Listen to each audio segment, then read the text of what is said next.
欢喜声，咱就到伊面前感谢伊，用诗歌向伊唱出欢喜声，因为耶和华是我的上帝，是我的王，名为隆重的上帝。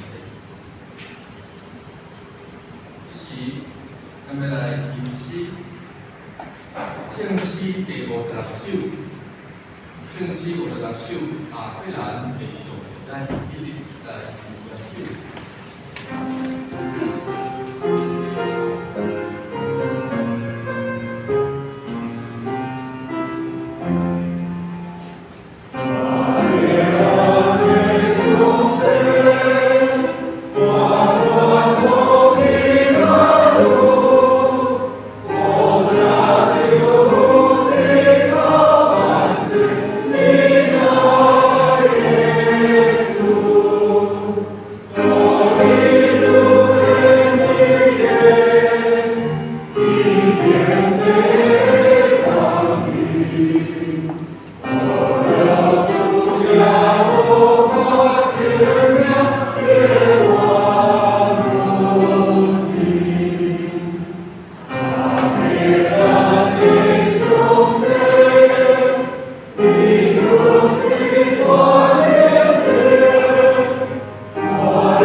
Oh,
我来替听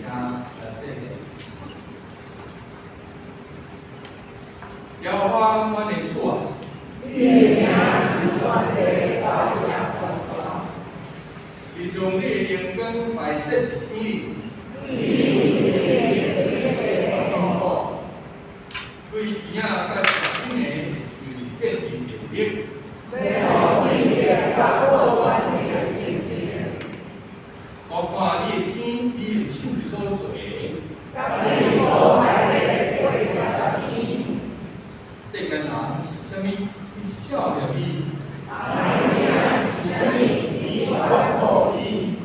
你互伊比天使也较输。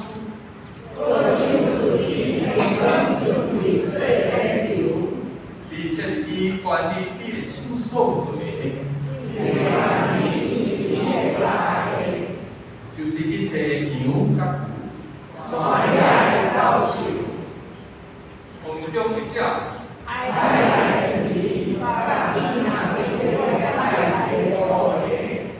摇花我的厝啊，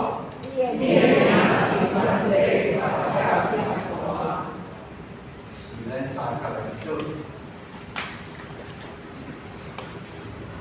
我伫天灵阿爸爸上帝，我感谢到你，主你的引带巴达领，我用这个福分，通借着你拣选的时，真侪伫这段顶，你当来服侍你的这事。我这是经文典，因为是你拣选我，毋是阮拣选你。所以，我搁一摆来到你面前，通用宝乐敬拜来到你面前，会用诚实来敬拜宝乐你。因为你是阮的主，你是通得阮高举你的名的上帝。所以，搁一摆来到你面前，由你施落你的灵敏甲恩典，救赎阮脱离迄个罪恶的捆绑。主啊，互阮伫即个罪的中间，虽然伫即个内底。阮通得到你对天顶来的伟大甲地位，阮明白你话语，赞你的旨，含阮听入你的旨中间。主啊，搁一摆来到你面前，由你施落你的眷顾甲拯救，互阮脱离这个世界，这个罪恶，这个困窘，甲这个歹代，互阮的心会当单单的仰望你。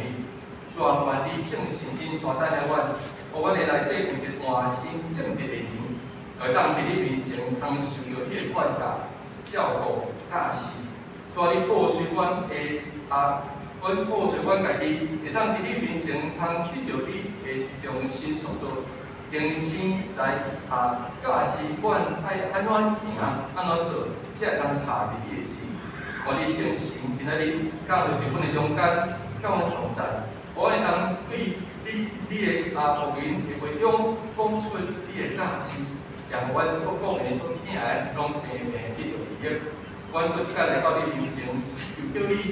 来呼求你，高举你的名，愿你的名是着高举，一切荣耀拢归乎主上帝。安尼，祈祷、恳求、感谢，同时奉告主耶稣基督的圣名。阿门。是咱来用法其他的上帝。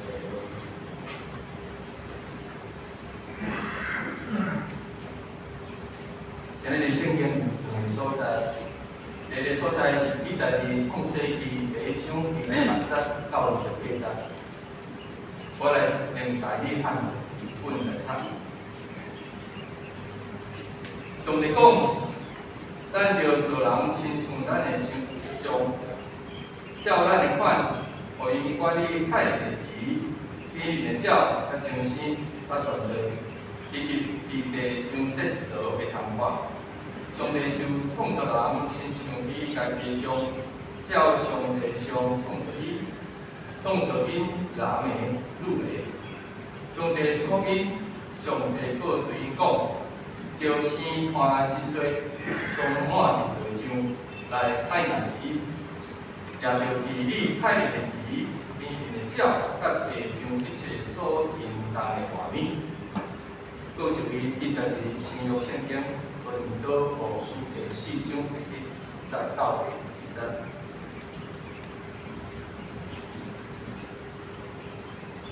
所以，阮既然有这份照所得到的灵敏，就无累积。是有气势见效的暗示，无行伫规则，无分杂上帝道理，就是显明真理，伫上帝面前将家己证明伫人人的中心。若我的福音有所掠杂，就是掠砍伫因论的人，伫因中间这个世界上帝，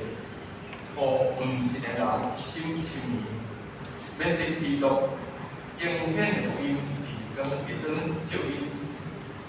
基督就是上帝的像，因为阮无传家己，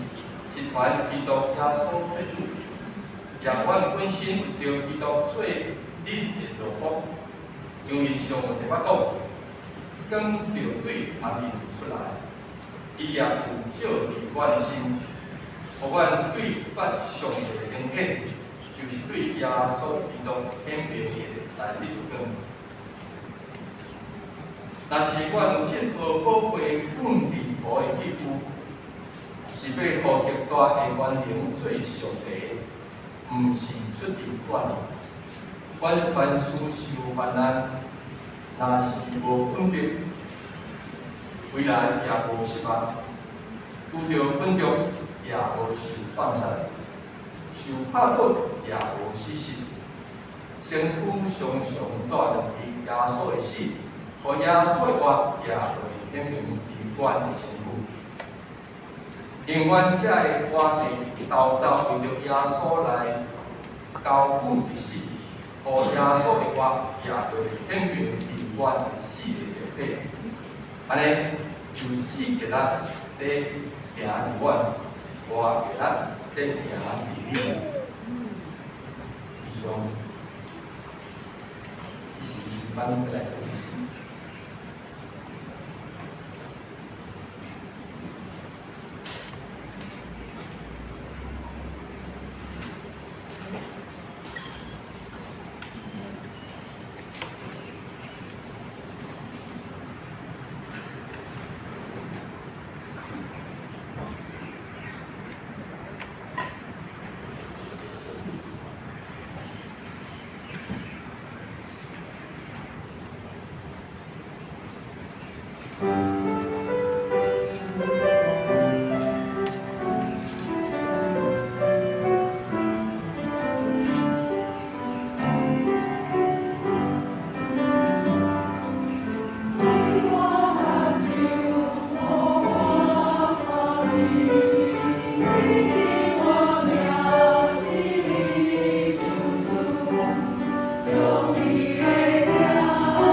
信息上帝宝贵的儿子，他那么好的圣母牧师。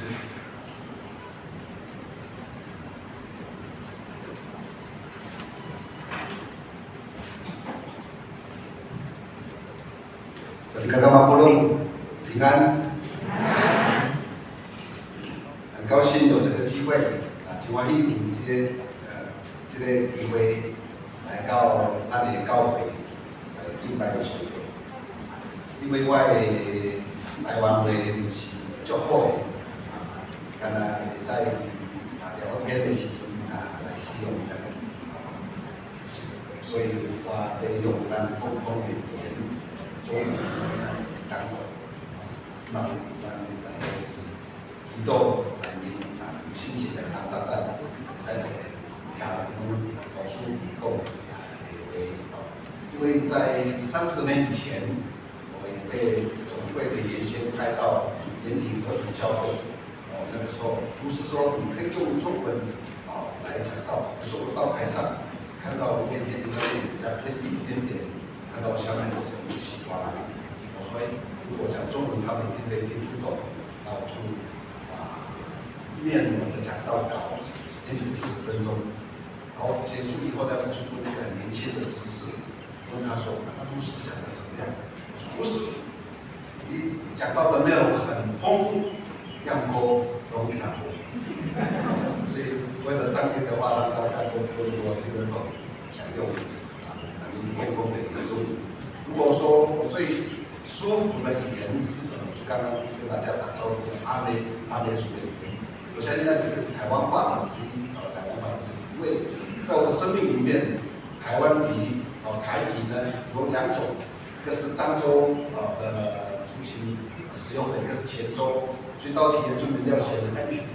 一边的，对我们是一个很困扰的。这是在我的生命的经验。曾经在学校学习的时候，国小、国中，我相信我们50、60岁的都有这个经验。在学校的时候，请说国语，尽讲方言。所以那个时候呢，因为每次被抓我们的都是我们汉族的同学，就那时候去发誓说，我一辈子绝对不讲你们的语言的。那时候发了一个故事，没有想到当牧师进台神上课的时候呢，还是要写台语，所以我也写了几年的台语课。又到了学校，到了福山社区女任教呢，我们现在原住民有16组，所以原住民的16组的同学，我们不可能用自己的族语，所以我们只能用共同的语言。所以渐渐的就把我的台语还给了董方燕牧师跟谢德赞牧师，所以请大家原谅我不能用你们所用的这个语言，你们听很舒服的语言台语讲道，很高兴看到我以前的学生朋友庄家金牧师来这边的社区牧师，我们曾经在学校很好的很愉快的几年的时间。其实我们从他那边也写了几期的台语，可是后来呢，他离开了来我们台语就渐渐的没有使用，就忘记了。还有早上我又问2位牧师，陈牧师跟庄牧师，今天听中文吗？因为每次讲到时候都有那种亏欠，不能用我们不同语言的语言来讲道。他说没有问题，我们台湾基督长老教会现在都尊重各种的语言，所以今天就用共同的语言中文跟大家做分享。如果我们旁边有比较年纪大的，他们可能听不懂中文，就帮牧师来翻译，让他知道牧师在讲什么。我们一起来祷告。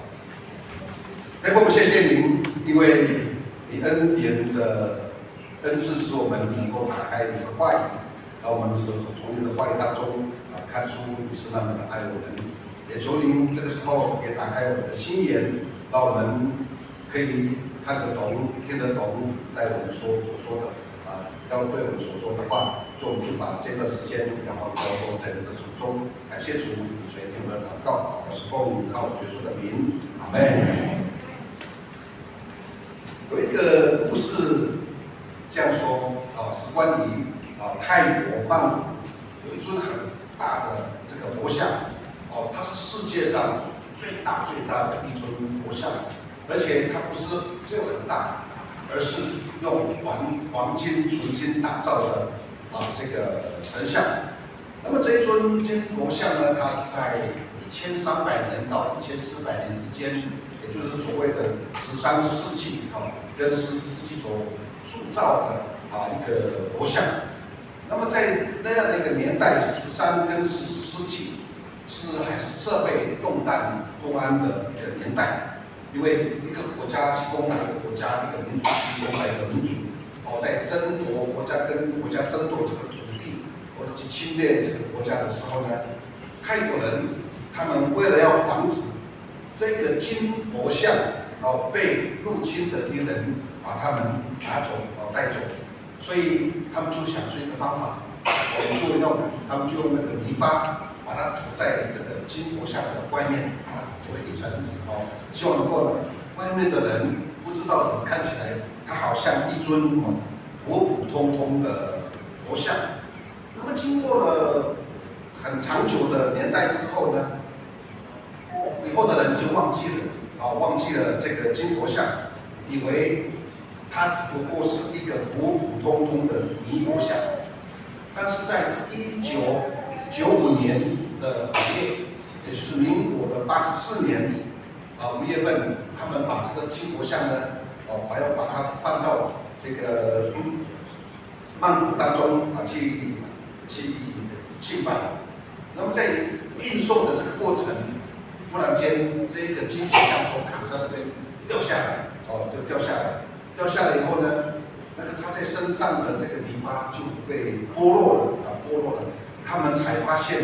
原来这一尊泥佛像它是纯金打造的。如果我们有无价的金银财宝，我们会把它藏在哪里？当然，可能会像刚刚这些曼谷人、这些泰国人一样的，会把它藏起来。我们可能如果我们有金银财宝的话，我们会把它放在保险箱里面，也会把它放在银行里面。但是，一旦我们把这个金银财宝放在保险箱或是银行里面呢，我们总是会担心会有小偷，或是会有人冒着我们的名字，去把我们的财宝从银行那边调包换回来。那可能有人不放心把金银财宝放在银行，有人会把它放在枕头底下，或是放在地里面，这样的有一个方式来去存我们的财宝。亲爱的弟兄姐妹，你认为上帝会把他的宝贝放在什么地方呢？出乎我们意料之外的，透过刚刚我们所读的创世纪1章第26节，上帝把他的财宝藏在用泥土制作的这个器皿的里面。就我们说，上帝的宝物是什么？就是他的形象。如果在旧约，刚刚我们所读的创世纪1章26节，我们很清楚知道，如果我们从创造论来去看，上帝用什么来去制造人的身体？泥土。所以我们看希伯来文那个阿当嘛，就是泥土的意思，就是用泥土打造的。如果那个没有上帝的生命在人的，或是在那个器皿里面，或是那个泥土里面，它还是永远是泥土而已。我们在小时候都会玩泥巴嘛，对不对？玩一玩，它还是一个泥巴的木头。可是上帝用这个泥巴做的人，把他的形象，就是如果用希伯来文那个就是那个气，那个生命灌入到我们的生命里面，我们才是变成有灵的活人。那么在新约我们也知道，上帝把耶稣交在我们的手里，给我们，他住在我们的里面，那个宝贝在我们生命里面的这个基督，我们就成为那个基督徒，一个基督徒。但是我们耶稣基督住在我们的生命里面，我们不会像那个刚刚的泰国人一样，把它隐藏起来。我们不用泥巴把它涂抹起来，我们也不必害怕这个基督会从我们的身上被人家偷取。而希望有更多的人从我们身上把基督可以拿回去，成为他们生命当中的一个中心。所以我们就看到保罗在罗马书的第9章21节就说：“我们只不过是瓦器，是卑微的容器。”所以这一句话刚好是他对创世纪的创造物所讲的。我们只不过是用泥土打造的那个卑微的那个容器而已。但是我们基督徒时常宣扬我们这美丽的容器，让别人看到我们自己，却把我们基督呢把它隐藏起来，让别人就看不出，在我们里面的这个宝贝基督是在我们生命的当中。我就举一个故事，举一个故事。印度的第一任的总理甘地，他叫圣雄甘地。他年轻的时候，因为他是一个读法律的，他就到南非去做这个律师，在那边做职业的这个律师。因为印度有200年的时间被英国人所统治，而这个非洲呢也是被英国人他们所统治的，所以他们可以互相的移民过来讲。而这个甘地呢，也到南非去做这个律师。那因为印度人被英国人所统治，而英国人所带来的就是基督教的这个信仰。那么基督教的信仰，你要成为一个基督徒，就是读圣经。所以圣雄甘地呢，他每天都读圣经。然后他到了这个南非以后，他说：“我既然每天都读耶稣基督的，或是基督徒的这个圣经，我当然应该去做礼拜。我是应该要做一个基督徒，这样。所以有一天早上呢，礼拜天早上，他就打扮得漂漂亮亮，很帅气，然后穿了西装，拿了领带，他就拿了圣经要去做礼拜。就到了南非的1000礼拜堂，大间的一个礼拜堂，他一到的时候，刚好前面有2个招待的长老，就看到一个黑色的人种。他说：“黑鬼，你想要去哪里？”那个甘地就说：“我想要到里面去做礼拜呀。”然后那个2个招待的长老说：“这个不是给你们有色人种来做礼拜的，说你滚蛋！”这样。然后这样的一个非常不友善的这个态度，让甘地他不想成为一个基督徒，但是他仍然每天都读圣经，因为他想要从圣经当中找到人生的真理，以及想要去找到怎么去治理人类的这个生活的一个真正的一个道理出来。所以他每天去读圣经。那么不单读圣经，他也接受基督的教训跟精神。我这边特别提到的，他接受的是基督的教训跟精神，而不是基督教的精神跟这个教训，那是直接从圣经里面得到的耶稣的教训，而不是从礼拜堂当中当时的这些做礼拜的基督徒们的那个教训跟精神而来的。那么后来经过了一段时间以后，有一位宣教师叫史丹利琼斯，他去做到印度去做宣教师。他遇到了，因为他每天去观察这个甘地，发现他每次讲话所做的事情呢，很像一个基督徒。他就很好奇的去问这个甘地，他说：“甘地先生，你虽然经常引用基督的话，为什么你看起来这么坚决的拒绝成为一个基督徒？”这是史丹利琼斯这个宣教师对甘地所提出的一个问题。那么甘地就回答说：“我没有排斥基督，我很爱基督，但因为你们基督徒当中有那么多的人如此不像基督，所以我不要成为基督徒。”后来他加了一句话说：“如果基督徒真正的按照圣经里面基督的教训来生活的话，我相信今天所有的印度人已经成为基督徒了。”所以甘地的这句话也深深的打动我的心，因为他的这句话，我相信我们每一个人都不会否定甘地他所说的这句话，如果我们按照圣经基督的教训过生活的话，相信台湾人可能已经都是基督徒。早上因为学校给我的那个通知单说我们教会是第一堂礼拜是早上8点，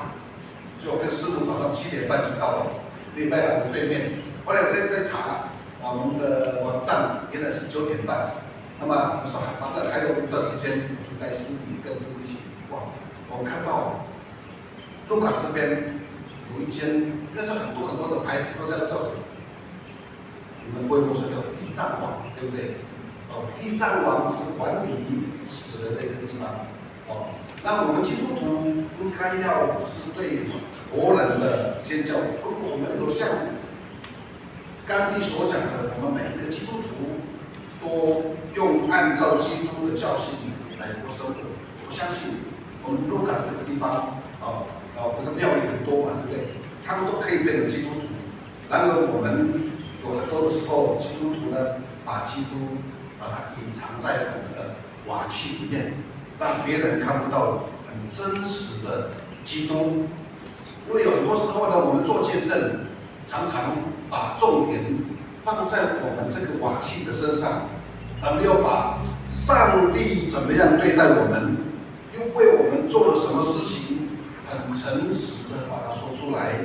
因为有时候我们做见证，只会讲说上帝怎么样虔诚的成全了我们的要求，答应了我们的祷告，但是没有把上帝怎么样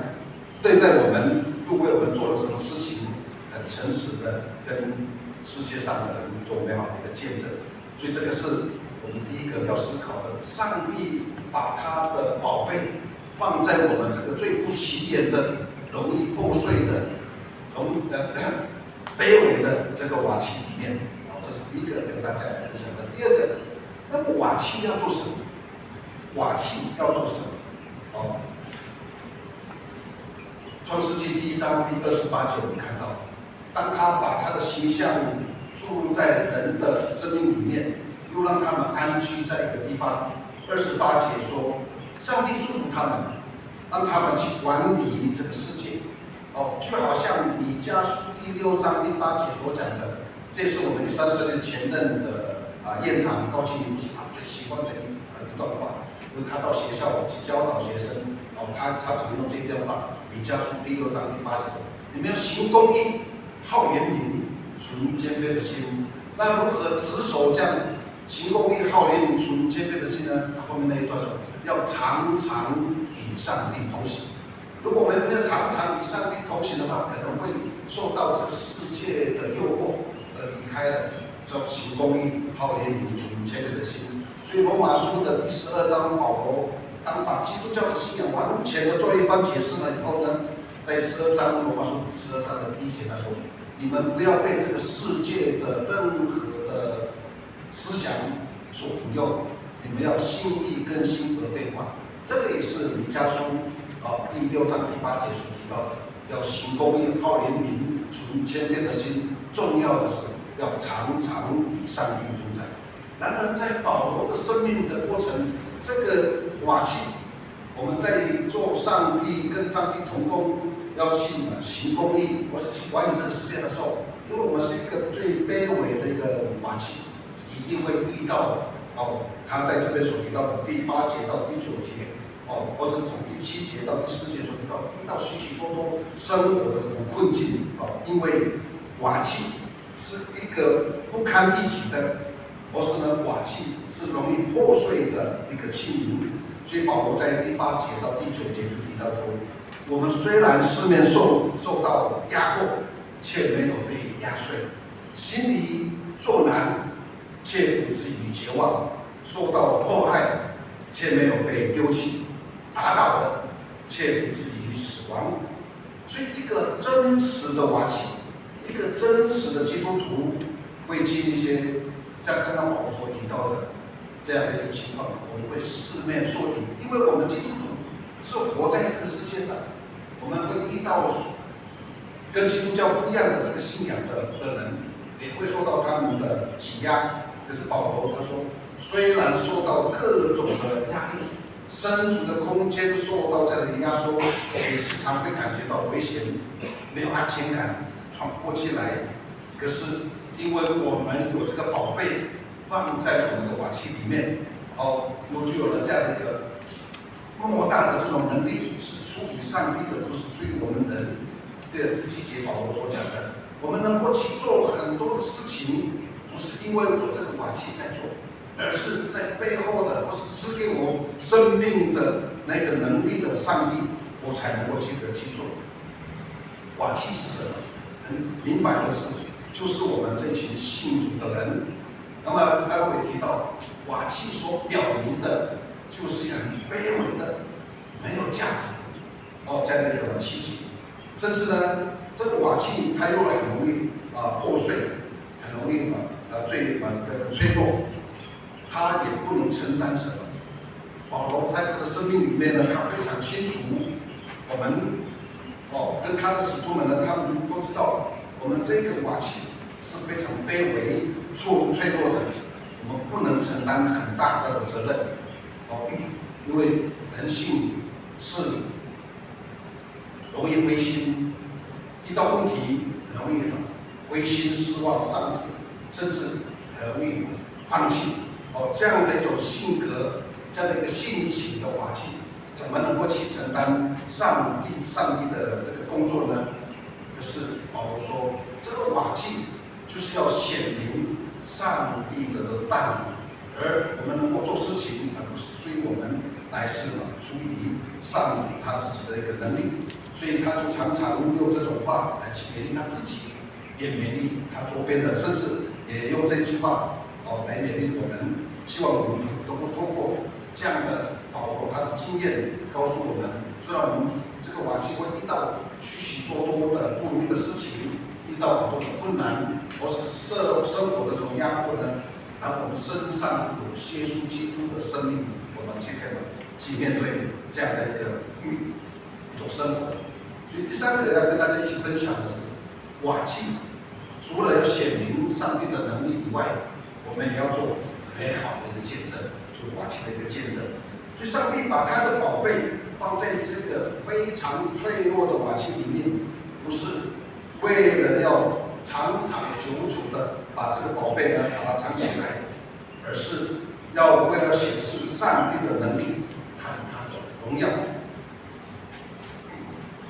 那我起初在读何西阿书的时候，我们在圣经里面，旧约圣经里面有许多的小先知，第一个小先知就是这个何西阿。在读这个何西阿书的时候，没有办法理解上帝为什么吩咐何西阿去娶一个淫荡的妇人作为他的妻子。但是后来慢慢就可以看出，这本何西阿书所要描述的叫做真心换结情这样一种婚姻。那么影射的是上帝对以色列人民一种很真心跟他的诚意，然而换来的是以色列人民、以色列百姓在信仰上很绝情的、很不真实的来去敬拜这个神明。所以在脆弱悲惨的这个婚姻当中，显示了上帝对以色列人民的这个慈悲跟怜悯。我记得日本他们有这样一个很有名的一种技术，叫做金珠体。金珠体就是他们会把一个很破碎的东西，用一个很特殊的技术把它修补起来。修补起来以后呢，看到这个器具虽然有被修补的这样一个痕迹，可是它是个别具风味的一个艺术品。那这样的一种有痕迹的器具，它就成为一个让人有生难忘的一种记忆。所以这个我们人的生命，我们基督徒的生命，就好像上帝在我们每一个人的身上，用他的刻痕将他的恩典施在我们身上。你知道，在圣经里面我们常常在原住民的这个文化里面会谈到说，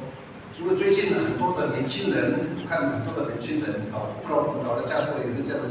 习惯，会去刺青他们说圣经里面有没有刺青被刺青的人？我问大家，你们有没有这个印象？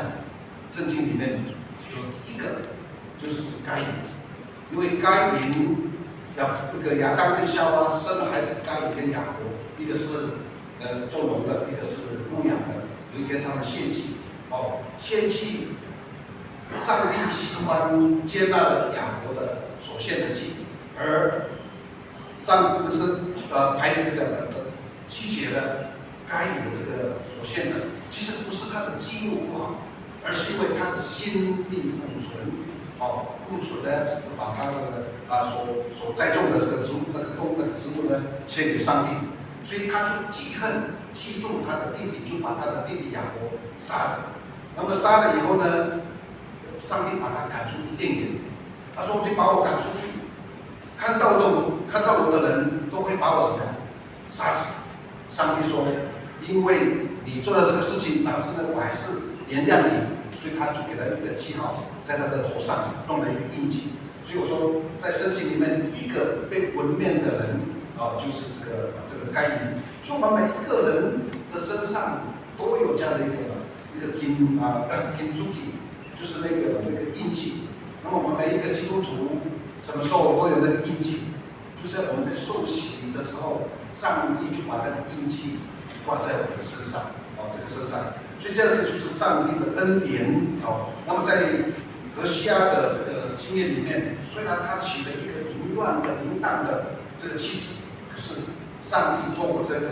的一个故事呢，说我就是用这种爱来去爱以色列人，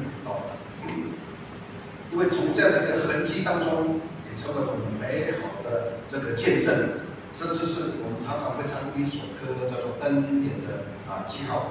我记得有一个故事，这样提到说，怎么样去坚持我们自己的价值，怎么去坚持我们的一个价值，就有一个出家人，出家的一个弟子呢，跑去请教一位很有智慧的一个师傅，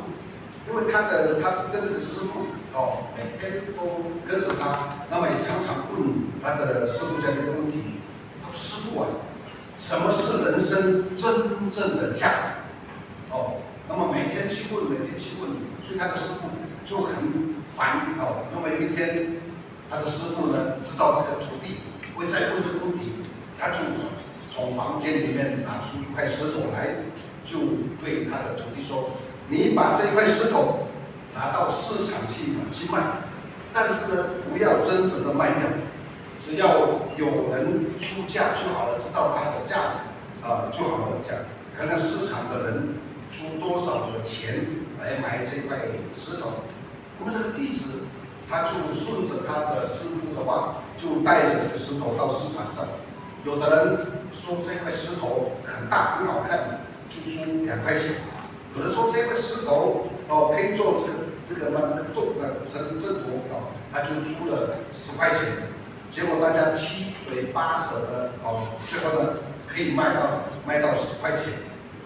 那这个弟子就很高兴的，就把这样的一个经验呢，就告诉他的师傅，他说这个没有用的这个石头，既然还可以卖到10块钱，就应该把它卖掉，这样。可是师傅说，先不要卖掉，你再把它拿到哪里？拿到黄金市场去卖看。但是呢，也不要真的把它卖掉。而他的弟子也一一的就把这个石头来到这个黄金市场去卖。一开始就有人出1000块，第二个呢出1万块，最后有人出10万块要去买这个石头，现在还是给他卖掉了。这个弟子就心匆匆的告诉弟子说，他的师傅说，有人用10万块要去买这个石头，可是师傅就会对他说，他说是啊，现在呢，我不能教你人生的价值，因为你一直用市场的眼光在看待你的人生。人生的价值应该是一个人心目当中先有了最好的珠宝商的这个眼光，才可以看到真正人生的这个价值。从这个故事，我们是不是也犯了这个弟子一样？我们常常去问别人我们的价值多少，可是忘记了，其实我们身上有那个珍贵的宝贝，就是上帝用他的形象来造我们的。所以，亲爱的弟兄姐妹们，我们是一个不起眼的瓦器，是明显有裂痕的瓦器。有裂痕的瓦器，不起眼的瓦器，是为了要彰显上帝的能耐跟他的能力。我们这个不起眼的瓦器，就如同诗篇第8篇，刚刚我们的经文里面所念的第4节到第9节说：人呢，人算什么？你竟顾念他；必朽的人算什么？你让他管理所有被造物，把一切把一切的呢都放在他的脚下。这个牛啦、羊啊、荒野的走兽、空中的飞鸟、江河的鱼类、海洋的生物，都归他来去管辖。他说：“上主，我们的上帝啊，你的伟大彰显前定。”这个就是上帝定义我们的价值。从创世纪第1章16节，他把那个宝贝放在我们这个不起眼的这个瓦器里面。因此，我们作为上帝瓦器的人，要努力的去改变别人的这种生命。因为有这样的一种神学跟信仰，在日据时代，就有一群的原住民，他们也认为，读过圣经、读过传道人的宣讲以后，他们就舍弃这个不起眼的这个容易破碎的有裂痕的瓦器，来成为一个基督徒。所以在教会历史里面，在日治时代的后半期，在1936年，已经有4000多名的原住民的基督徒来舍弃这样的一个瓦器，因为他们知道他们生命当中已经有上帝的这个宝贝在他们生命里面。那么因此，20大战结束，1945年20大战结束了以后，为了让这4000多名的原住民的基督徒，他们可以维持或是保有他们基督的生命在他们生命里面，上帝透过孙雅各牧师看出了原住民这个容易破碎、不起眼的这瓦器的里面，也有上帝的宝贝在里面。那么也认为应该要为这样的一个生命可以被延续。所以当教会的人看到了在1624年，就是荷兰人来的那个年代，就1624年，他们也派了38名的宣教师来到台湾来去做宣教。那么在这个38年，有38位的宣教师来去做宣教的时候，因为他们没有设立神学院去训练当地的原住民，来去服务上帝，或是去牧养上帝的教会。所以在1661年郑成功来了以后呢，都不见了，教会也不见了，基督徒好像都被隐藏了。所以一直到1865年，才有台湾州长老教会开始重新在台湾来去做宣教。因为教会看到这样的一个现象，如果这4000多名的原住民没有设立一个神学校、圣经学校或是神学院去培养愿意到他们的部落里面去做宣教的话，可能就会像荷兰时期一样的，他们的信仰一下子就会不见了。所以好在1946年，孙雅各牧师就请了在厦门牧会的布农族牧师呢，来在花莲的富士部落，就泰鲁阁那边设立了台湾学校干部。从那个时候，每年都训练培养了愿意来到部落去从事宣教的人，因为他们也看到部落的原住民，虽然他们是一个器皿，上帝呢也把他的宝贝放在他们的身上。可是当了基督徒以后，一样的会跟保罗所面对的这些生活受到挤压，可能生命呢好像很大的压力把他们击倒。可是因为有基督的信仰，让他们可以持续的，一直到今天，第3神学院已经是77岁的这个生日，到今年的9月15号，已经77岁的这个生日，这是原住民的部落最年长的最长的历史，已经有100年的这个宣教的历史。那么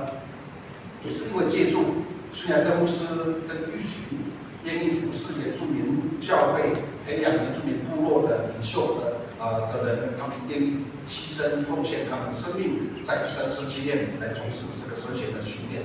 然而最重要的是，如果没有台湾基督长老教会这么1000多间的教会的会友们，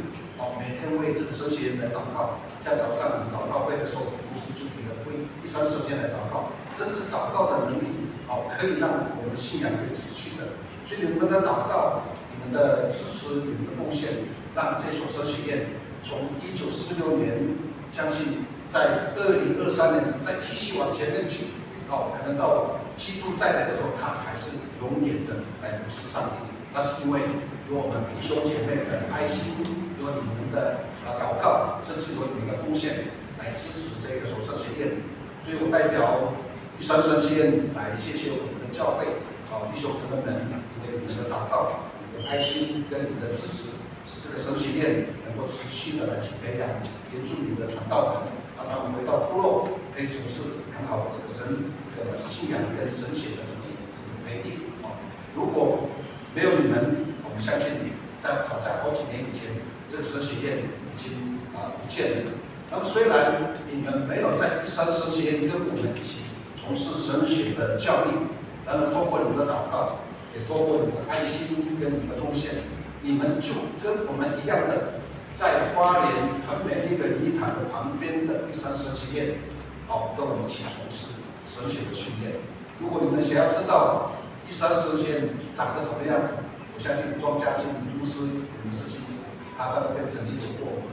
跟我们一起生活的这样一个经验。如果今天没有带影片，我们时间会让我受到影响，所以我们带那个 DVD 给大家来去看，让大家可以去做梦。甚至如果我们教会有野外礼拜，也可以把137圣殿当作你们的形象，因为我们有一个很美的住宿的地方，那么也很大的礼堂，可以供大家来服侍上帝，来听上帝的话语。这个是代表学校写给大家，也祝福我们的教会继续的在鹿港这个地区做美好的见证。虽然我们是一个不起眼的瓦器，然后我们相信，在我们生命里面的耶稣的形象也好，或是耶稣基督的生命，来催逼我们做美好的见证。我们这个社区成为基督化的一个社区，祝福大家，我们一起来祷告。我们谢谢您，因为你爱我们，虽然你用泥土来造我们，然而你用你的形象，你用你的圣灵浇灌在我们的生命，我们这个不起眼的瓦器里面，就成为一个很宝贝的器皿，也让我们有能力来去从事宣教会的工作，因为那个是你陪伴着我们，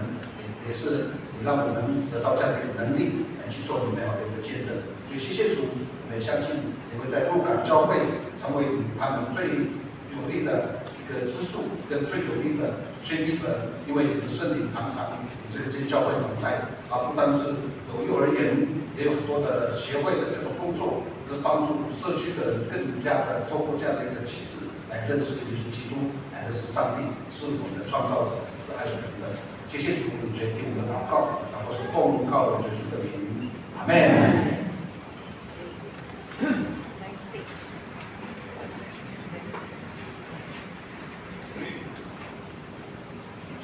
咱们来唱回咏诗，圣诗第320首，圣诗320首，上帝是咱安全了在，咱起立来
给故却万一的万所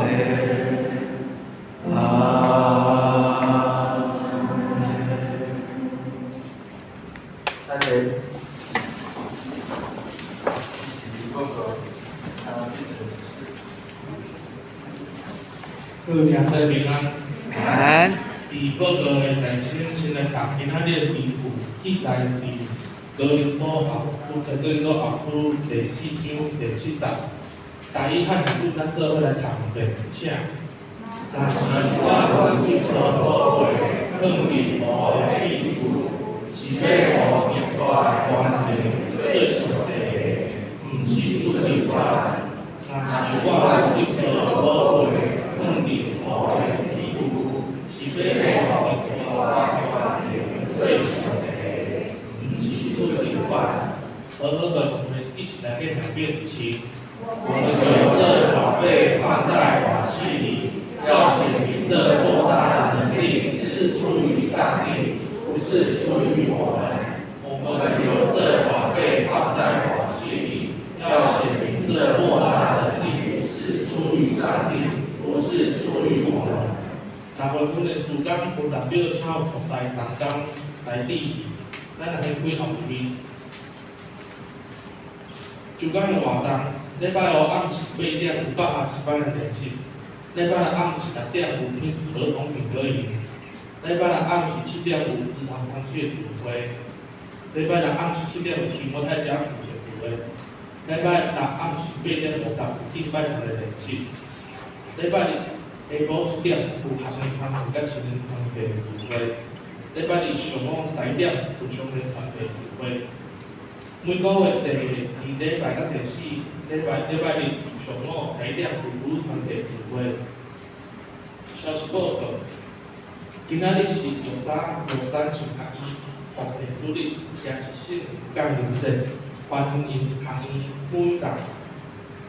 那幕后必心牧师前来请安报告，也请兄弟关心大道甲奉献。第2点，下主日举行圣礼典，有洗礼甲收圣餐的，请为着洗礼者来祈祷，嘛请陪餐者有礼拜天甲主同队的。透早8点20分开小会，请小会员参加。第3点，中华区圣灵降临节培灵会伫6月2号礼拜五暗时8点，伫永福教会举行。讲完是刘清贤牧师，请向10岁长老报名。迄天暗时7点20伫教会集合出发。第4点，中中台宣布伫6月3号礼拜六上午9点到10点，举办教会影响演习会，地点伫咧彰基南医师大楼 B1 国际培训中心。欢迎对教会影响有兴趣的兄弟来参加，特别鼓励本会有兴趣同工参加，请向咱的信徒长老来报名。第5点讲会教小部黑熊学院伫咧6月10号礼拜六，就用本会举行中华语讲座，内容提供民众学习基础救护知识。规划避难准备、现代军事知识以及如何应对资讯战与认知作战的课程。第6点，青年太平洋营会伫咧7月11号到12号礼拜日到礼拜3，伫咧嘉义新人堂，主题竟只是末期还没有来到。参加的对象有青年辅导、升国1、大班。研究所的青年，报名是600块，请用莫利牧师来报名。大道事项，第1点，请为着大港地区的福音甲转化来大道，求助展场地大港地区。第2点，请为着圣光教会民工甲宣教大道后客。第3点，请为着新兴乡安的兄弟来大道进车省队。黄维国、刘俊元、蔡景堂。施维坤、张安义、尤义峰、廖胜杰、郑应国、康曼丽、夏丽玉、谢继法、林美华、梁慧花、谢淑贤、王小涵、刘丽珍、张淑珍、林思彩和、莫莉牧师。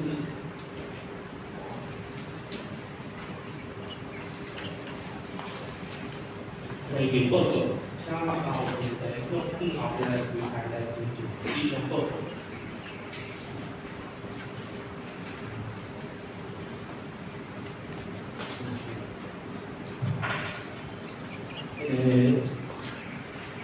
今仔日到牧师呢，人也是人那无牧师直接要甲大家回应吼。上帝宝贵是啥物？对咱讲，敢是上帝问题？靠伫器具内面，这个器具就是真侪解说啦吼。牧师我顶礼拜二溪州教会讲座嘛，拄好有讲到一个器具，奉献，就是这个器具。咱知影，上帝所看的奉献，毋是咧看讲金钱的表面。神在看的奉献，是在看奉献后面的意义。这嘛是牧师我顶礼拜伫溪州教会所讲的。所以，咱爱知影讲，有一句话讲到真好，讲奉献毋是看你奉献偌济，是看你出偌少。所以咱嘛是爱去更加去了解说奉献它的意义，在教会里面，咱所有的钱，咱爱知影讲，迄拢是上帝的恩典，都是上帝的恩典，所以最近有30万的迄个奉献组织，所以真侪人讲对有30万。较无了解，牧师讲的我较早读过有30来年，较早有30来年，阮伫学校，阮有本来真好的担当，我较早了讲叫迄个阿美族，我叫那么好啦，那么好牧师，伊是我的老师，我拢没做过，我较早伫校有互人个没做过。因迄个足久啊，足久以前的代志，即马各走各的路啦。无人伫大港教会做牧师，无人伫台中中做牧师，无人毕业大学也爱关的，嘛有即马咧做台南新南医的院长的，伊即马要搁留伫学校我拢讲伊升官了，牧育长、牧师的牧教育的育，恁着发生意思牧师的教育。我也要牧师，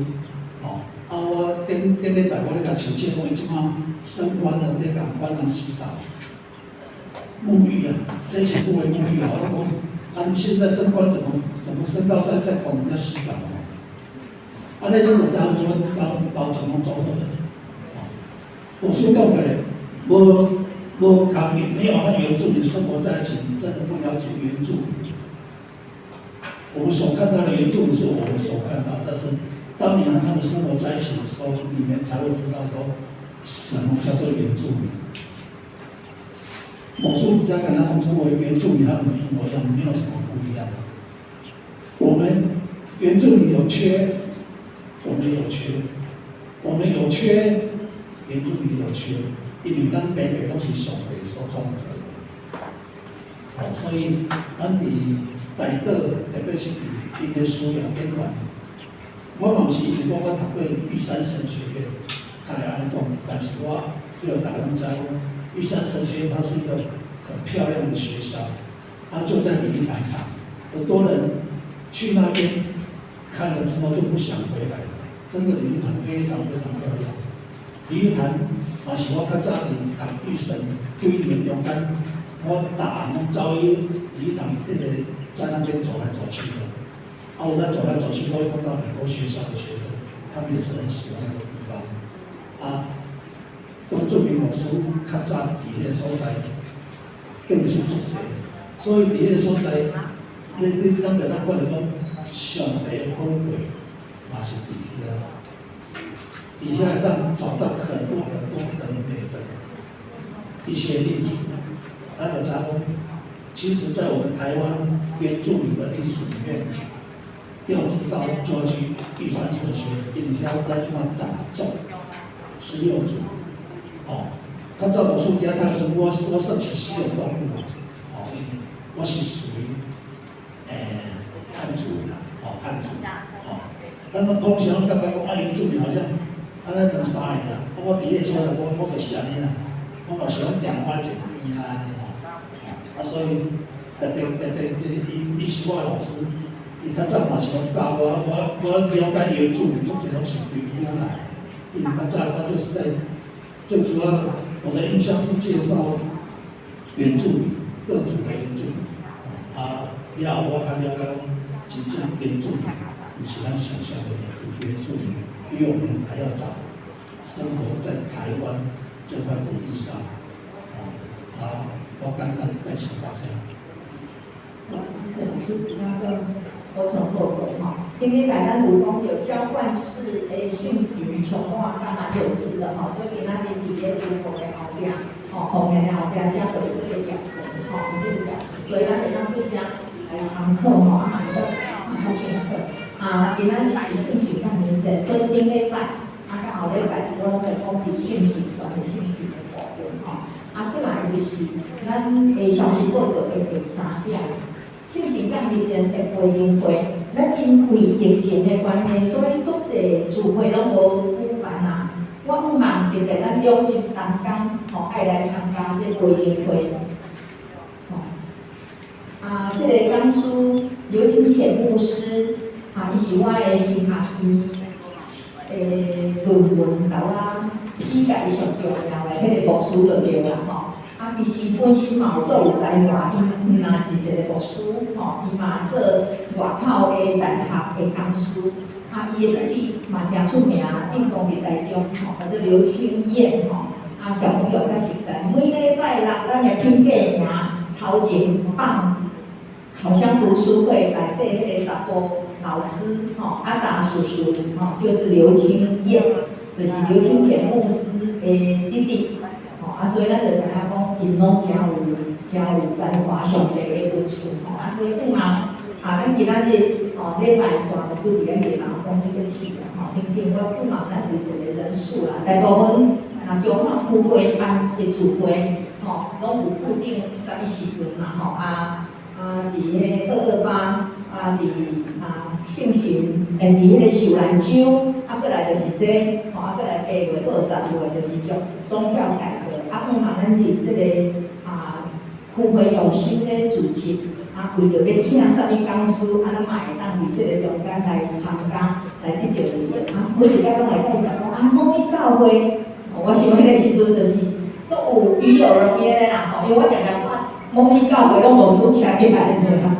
感觉讲，迄个老师的心运动足意义的我希望咱教会一定就拢有人来参加。其实伫这个中间，咱教会咱嘛无办家己的回应会所以区会会当咱是毋是伫迄个中间，咱就同齐来受造就我去讲特别是咱的同工，因为你做长老执事，你假使若无受造就，你安怎样这个平衡甲执事的问题非常大个。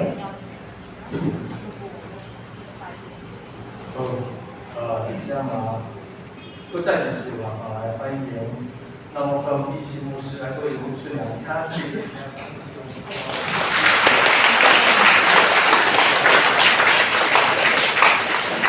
在面辛苦早早就来到这，就是8点开始，结果咱是到5点开始啦OK， 好，来，咱念最后的咱回遍的信息。好了，引领主宰，咱起立来用这首平时说下，那么一起牧师来讲的。好了，引领主宰。从旧一辈到万里，让那皮肤里让幸福的兄弟，我有三位。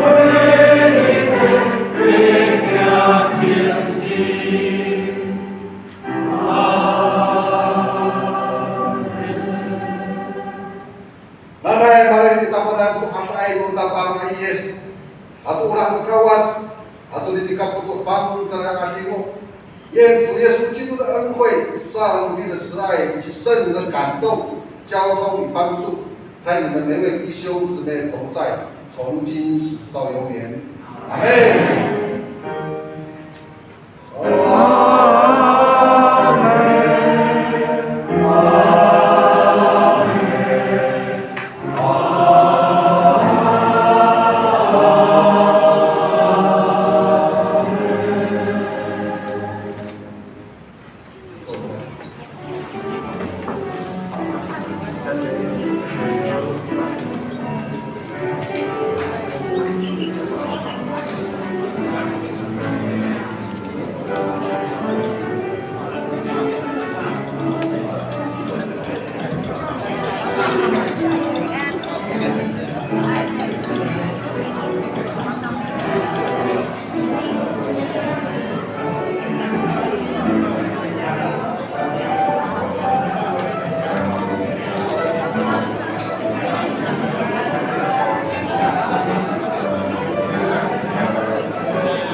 Yan.